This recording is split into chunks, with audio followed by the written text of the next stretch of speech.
Today I'm reacting to your Monday Night Raw Hot Takes. Hot Takes is a weekly video series where I give you all a platform to be able to voice your thoughts, whether those are good thoughts, bad thoughts, or everything in between about the world of professional wrestling. So if you'd like to be featured in the next episode of Hot Takes, make sure that you're following me on X because I ask for your hot takes after every episode of Raw, SmackDown, and every single WWE Premium Live event. And yes, we will be doing an episode of Hot Takes after each night of SummerSlam, so make sure that you're following over there. Oh, and by the way, apparently if you submit hot takes, there's a possibility that you get included into Netflix's documentary Unreal because I'm on there, episode 4, reading one of your hot takes and responding to it. So yeah, just more of an incentive to participate in these videos, it seems. And as always, don't forget to subscribe to this channel, ring the bell for notifications. If you're a wrestling fan, I know that you're gonna fall in love with this YouTube channel because we always upload daily wrestling content. And if you are looking for my full 30+ minute review with footage of this particular episode of Monday Night Raw, it's already up and available with footage over on patreon.com/SantiZap,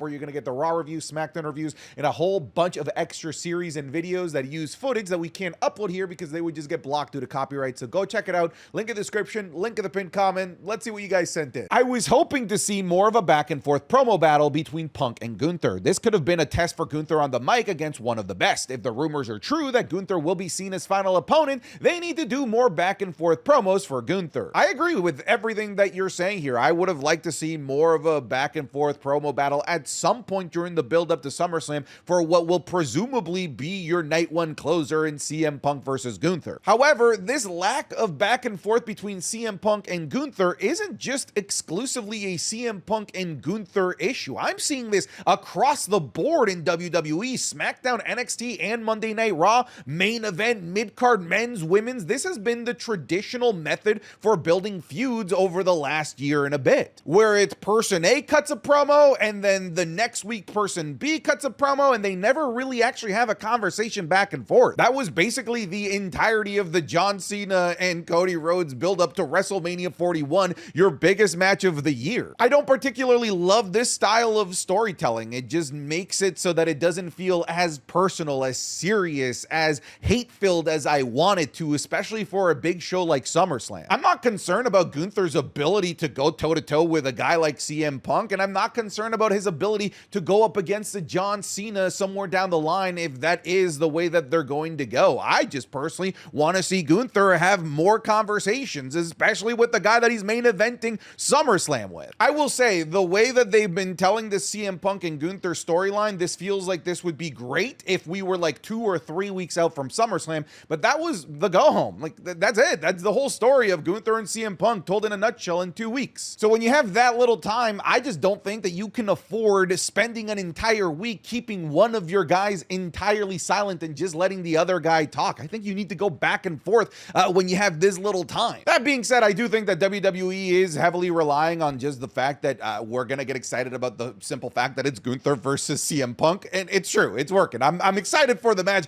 purely for the star power that's in this match because I know it's going to be great. So yeah, sure. I guess WWE could get away with some less than fantastic storytelling with the short amount of time that they had. I said this a month ago. Kabuki Warriors do not need to exist. Asuka had her scary aura, and Kairi was just building herself as a single star. They will go back to where they were, jobbers in a dead division. Bad booking. You know what? I kind of keep going back and forth with this in my head. I agree with you. I think that Asuka definitely had some of that magic that she had in her NXT days, in her early days of the main roster. It felt like she was scary again, and WWE, they were pushing Kairi. She was on a winning streak. It felt like they might be able to do something with Kairi as a single star for the first time on the main roster. So I was a little bit disappointed, seemingly like you were, that they brought back the Kabuki Warriors. I thought it was going to be a one-night thing for Evolution and that they would go back to being single stars and chase their singles glory. That's personally what I would have liked. But here we are. We have the Kabuki Warriors. That's just the one fundamental fact here, and I'm willing to accept this and be happy about it if WWE actually does something and cares about the women's tag team division, because you said it, it's a dead division right now. But if WWE can start laying some foundations, making us care about the characters, giving us promos, segments, backstage conversations, social media interactions between the women's tag teams, then maybe I can care about this division. And if I can care about this division, then I do think the Kabuki Warriors can be a good addition to it. Karrion Karrion Kross either needs to win the match or lose because of some dirty heel move from Sami. If that doesn't happen, it'll feel like Sami took the whole feud and Kross's character will lose credibility. So I actually made that suggestion for their first match at Night of Champions. How crazy would it be if, yeah, Karrion Kross lost, but he lost because Sami Zayn did something dirty, something underhanded, dare I say, cheated in Saudi Arabia, a place where he's a hero. I still think that they can run it here at SummerSlam. I think that Karrion Kross can come out the winner in a loss. That, of course, being that he was able to manipulate Sami and pull the strings enough for Sami Zayn to do something bad and prove to Karrion in the world that Karrion was right and that Sami is not a good guy. By the way, we talked a little bit earlier about the lack of back and forth conversations between pretty much everybody in the WWE these days, Gunther, CM Punk as well. But how awesome was it to actually have a back and forth conversation in this backstage segment between Karrion Kross and Sami Zayn? I love this conversation. This got me really excited for their match. This did not feel like the last Raw before SummerSlam. It needed something more. I agree. This just did not feel like a go-home episode to one of your biggest shows of the entire year. This felt like we were like 3-4 weeks out from SummerSlam at best. I don't know what it was missing necessarily, but it just felt that a lot of the matches that were going into SummerSlam, you didn't really accentuate them on this episode of Monday Night Raw. I feel like many of the marks of this episode missed in terms of getting me ultra excited for whatever match it is that they were building up, especially everything that happened there with Paul Heyman and Jey Uso. I don't know what the hell that was at the start of the show. Who the fuck is that guy? I see a lot of people saying, oh, look, it's another El Grande Americano. It's Pete Dunne as El Grande Americano. Listen to you casuals. Clearly, you do not watch wrestling outside of the WWE, you absolute WWE loving Mark losers. That is El Pequeño Americano, a legend in Mexican lucha libre. Good Lord, you guys are casuals. Braun Breaker speared the shit out of Roman. That's all. That's the hot take. Yeah, he did. I haven't seen anybody manhandle Roman Reigns like this, like maybe since Brock Lesnar. That's saying a lot because that was a while ago at this point. I thought it was awesome to see Braun Breaker and Bronson Reed just absolutely manhandle the ever-living hell out of Roman Reigns and Jey Uso. Because I haven't really seen somebody do this to Roman Reigns in quite a long time, it felt refreshing. It felt different. This felt like the most important that both Braun Breaker and Bronson Reed have felt since they joined Seth's faction. My thought is that Naomi has made the Raw women's division much more interesting because it adds new feuds, and Raw needed a top heel ever since Liv Morgan was injured, but it came at the cost of SmackDown's women main event division. I agree with everything that you're saying here. Not only do I think that adding Naomi to the Monday Night Raw roster was great, I think it was borderline necessary because of that Liv Morgan injury that you're talking about, because Liv Morgan not being there really does leave a big void at the top of the card when it comes to heels. And really, outside of Liv Morgan, there really aren't that many great heels left on Monday Night Raw. The only other one really is Becky Lynch, who is working with Lyra Valkyria in the Intercontinental Championship division. So really, when Liv Morgan disappeared because of her injury, there was no one for Io Sky and Rhea Ripley to go up against in a proper babyface versus heel program. On top of that, Naomi hasn't been on Monday Night Raw since coming back to the WWE, which, yes, means that now we have fresh faces, fresh feuds for her to go up against, which is, I think, a great thing. But I do think what you said here at the end is kind of hilarious because I entirely agree with it at the cost of the SmackDown's main event division, because going into SummerSlam, pretty much like 90% of the excitement that I had for Jade Cargill versus Tiffany Stratton was the prospect of Naomi potentially cashing in. Ever since you've removed that from the equation, I have like zero excitement or care for Tiffany Stratton versus Jade Cargill going into SummerSlam, and that's not a good thing. I could genuinely see a Bayley heel turn happening. The way she looked in that promo, she definitely didn't seem like herself or happy. Yeah, I think that this is kind of inevitable at this point. In fact, we just kind of talked about the fact that Monday Night Raw really is lacking in heels. I think that Bayley is going to be a necessary heel addition to the Monday Night Raw scene. Mostly because when Becky Lynch is done with the Intercontinental Championship and Lyra Valkyria, I think we need to have this particular version of Becky Lynch, what I think is the best best edition of Becky Lynch that we've ever had. We need her in the main event scene going up against Io Sky, Stephanie Vaquer. I know people didn't love the Rhea Ripley feud, but also Rhea Ripley. We can't just have Naomi carrying all of Monday Night Raw from the heel side of things, and we can't, sit around and wait for Liv Morgan to come back from injury, which is scheduled for the early portions of 2026. So if we're gonna move Becky Lynch out of the Intercontinental Championship picture, Lyra Valkyria is gonna need a big bad to go up against, and I think Bayley's the perfect one. She has all of the proper motivations in place for a justified heel turn, and that is something WWE is admittedly very good at, booking the justified heel. We've seen it with Drew McIntyre, we've seen it with Kevin Owens, and now we're going to see it here with Bayley, and I think it's a great decision to ultimately go down. You can't really do any worse with Bayley right now. She's basically doing nothing. She's already missed WrestleMania, missed SummerSlam. She needs something. She needs a spark. She needs something to catapult her back into relevance, and I think a heel turn is the way to go. I don't think that I've ever seen a wrestler get their kick stolen off their feet. In all seriousness, this was a nice touch because it really felt like they just got their asses jumped. This makes me curious for what we'll see on Saturday. This was a new one. I haven't seen anyone in the WWE steal another WWE superstar's shoes. Hell, if you really want to accentuate that you really just beat the living piss out of somebody, I don't think that it gets more visually representative of a complete and utter beatdown than to steal another man's shoes. Not only that, I think he took a little whiff and gave him a little kiss too there before the show went off the air. I saw you, you little feet freak, Bronson Reed. I'm glad that Bronson Reed did this because, one, the memes have been hilarious, but also he was really being overshadowed in all of this by Braun Breaker over the last several weeks, and certainly here after Braun Breaker hit both Jey Uso and Roman Reigns with that double spear. It looked like it was all about Braun Breaker, but at the very least, Bronson Reed coming in, stealing the shoes. It's like, okay, that was cool. He mugged them, took the shoes. He's a big scary guy that steals shoes. That's great. Since Braun Breaker is interim leader of the group, he's going to add a third member without Heyman knowing, and they will be Jey and Seth. I'm assuming you meant Jey and Roman, but we're going to continue on here. I really like the fact that Braun Breaker is deciding to take this group and be the leader of it, mostly because eventually this will have to set us up for some sort of power struggle when Seth Rollins comes back from his injury, a power struggle that could eventually be our catalyst for a WrestleMania match between Seth Rollins and Braun Breaker, and that is absolutely something I am dying to see. I really like the idea as well of him making executive decisions like adding a third member without Seth Rollins there, kind of like how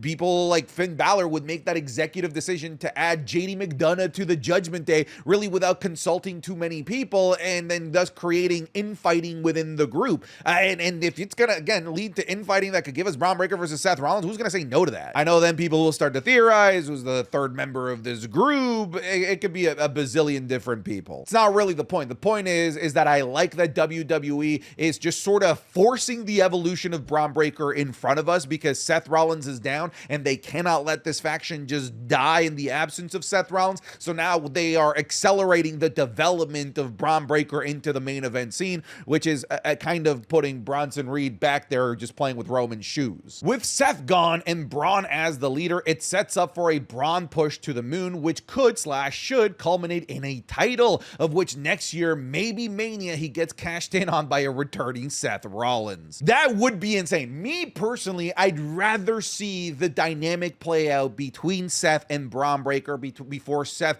just inadvertently out of nowhere comes back from injury and cashes in on his own pupil, Braun Breaker. I want to see the relationship grow. I want to see the relationship crumble and then eventually lead to a big match. And pretty much I'm just explaining the entirety of the Batista Triple H feud because that's exactly how that went. But that was a fantastic feud. And hell, if it worked once back in 2005, it can work in 2025. WWE loves replaying their best hits. And I think that with Triple H in charge, who was one half of that great storyline between Triple H and Batista, they could easily just go down that exact same path again. But if you're telling me that Seth Rollins Rollins is going to be out long enough for Braun Breaker to go to the main event, win a world title, and then burn it down. He cashes in on Braun Breaker. You think I'm going to hate that? Hell no. I still think that that's amazing. I just prefer the other option of an interpersonal story and the degradation of a relationship. I prefer that a little bit more. Your soul is mine. Look at that. In 2025, we had Roman Reigns give his soul to Bronson Reed before Cody gave his soul to the final boss. I like stupid jokes like this, all right? Sometimes this is a good way to get on hot takes. The Roman tag match feels like just an exhibition match to me. Without Seth, the feud just isn't as engaging as it could be. The promos felt pointless and directionless. It's just an excuse to have Roman on the show. Is it an excuse to have Roman on the show? Yeah, it is. Am I excited for it? Not as much as I probably should be for a Roman Reigns match, but I'm excited about the prospect of getting a hint, a taste, a sliver of what Roman Reigns versus Braun Breaker could look like at a big show like WrestleMania. You can tell that I obviously believe that Braun Breaker is the future of the company when I'm already like fantasizing about him having WrestleMania matches with both Seth Rollins and freaking Roman Reigns. It's clear to me that Seth Rollins and Roman Reigns were supposed to have their thing, and that Braun Breaker, Bronson Reed were probably set to face off against Penta in LA Knight or Jey Uso in LA Knight.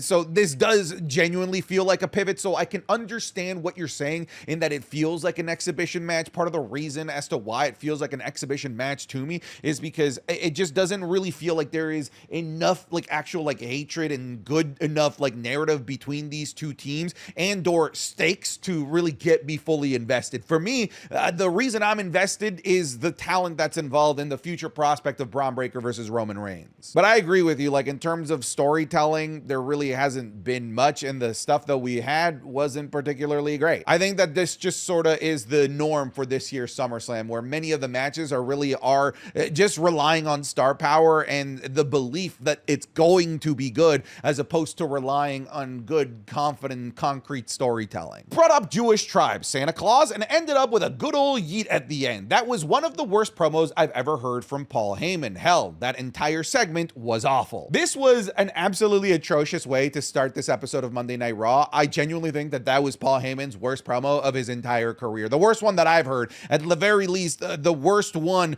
of this year. At the very minimum, at the very least, I think we can agree with that. I can't believe I'm saying this, but out of the two, back and forth of Jey Uso and Paul Heyman, Jey Uso somehow cut a better promo than Paul Heyman here. I don't know what it is, but in the last couple of weeks, I've noticed this, like Paul Heyman just isn't in his A game. He is pausing a lot. He is just kind of meandering and struggling and slugging through his promos over the last couple of weeks. They really have not felt like Paul Heyman promos. Like, for God's sake, this man's now getting cheap heat by spoiling Santa Claus? Like, what are we doing here? I don't really understand what this promo was trying to accomplish. Was it supposed to try and sow the seeds of doubt between Jey Uso and Roman Reigns? Well, that doesn't really work when Roman isn't in the ring, and it doesn't really work very well when we can't have an interaction between Jey and Roman in the lead up to the show, because this is already the go home. If you're trying to sow the seeds of doubt, this is something that you do like 2 or 3 weeks out before the actual match, not in the go home. Yeah, this entire segment sucked, and I much prefer Jey Uso just running it back and eating than Paul Heyman yapping about Santa Claus for 10 minutes. Why can't Judgment Day win clean for once? It makes their tag team feel like the only way that they can win is by interference. Have you watched wrestling for the past like 4.5 years? That's just how the Judgment Day wins. That's how they operate. That's their MO. They win with the numbers game every single time. However, to be fair, they didn't win this match because of interference from other members of the Judgment Day. In fact, they won because of interference from other players that might get added to the tag team division, El Grande Americano and El Pequeño Americano as well. And that to me is a good thing. It means that they're adding narratives, they're adding characters, they're adding dynamics and rivalries within the tag team division to hopefully eventually have it flourish to the way that the SmackDown tag team division has been built out. This is how the SmackDown tag team division. Rome was not built in a day. So if it means, anchoring some people that are mad that Judgment Day can't win clean, I think it's a totally fair trade-off. I hope Lyra's promo work improved. She was solid up until this. I don't know, maybe something in the water, because Jey and Paul also felt off and bad. Yeah, that Lyra Valkyria promo, the first 3 minutes of it, that was rough. The whole Becky Stompers thing, oof. If anything, it felt like that was a Becky Lynch promo from Becky Lynch being a babyface. You guys remember the dreaded, you guys like the hat? Yeah? Oh yeah, big pop for the hat. The hat stays. It felt like Becky Lynch wrote this Becky Stompers promo. That thing fell flat entirely, and it's a shame that it fell flat because she kind of just face planted right before SummerSlam when everything was going so well with Lyra Valkyria. Lyra Valkyria's promos were hitting every single note. Unfortunately, of course, the one that we're going to remember going into SummerSlam is the go-home one, and it was by far her worst one in several months. Honestly, if the whole point of this next phase of El Grande Americano is to give other people who don't get much screen time, then I'm completely okay with that. By the way, we are so close to getting Omos as El Grande Americano. I'm perfectly okay if this is going to be the vehicle to get people recognition that they deserve, getting the screen time that they deserve. Look at the great work that Ludwig Kaiser is doing. Look at the recognition and the pops that this man is getting ahead of AAA in Mexico. This would have never happened if he never got the opportunity to don the mask, allegedly. And then there's Pete Dunne. What the hell were you gonna do with Pete Dunne? No one cared about the new Catch Republic, but at the very least, you know, portraying El Pequeño Americano at the very minimum is intriguing. People want to see what's next with Pete Dunne if it is Pete Dunne. So yeah, if this is going to be used as a vehicle to give people more screen time, give people more time to actually wrestle and appear on screen, then I'm all for it. There's no downside to this if you ask me. They tried to tell us. Dude, I think it is hilarious that the first three people that face Penta all allegedly became some variation of El Grande Americano. Penta's first feud, Chad Gable, boom, allegedly El Grande Americano. Then it was Ludwig Kaiser, boom, allegedly El Grande Americano. And now Pete Dunne, boom, allegedly El Pequeño Americano. I don't know, man. Maybe Braun Breaker is going to turn into an El Grande Americano next because he had a feud with Penta too. All right, folks, we're going to leave it there. Hopefully my editor is back soon. I don't like editing. Anyways, that's it. I'm done. Goodbye. Get out of here.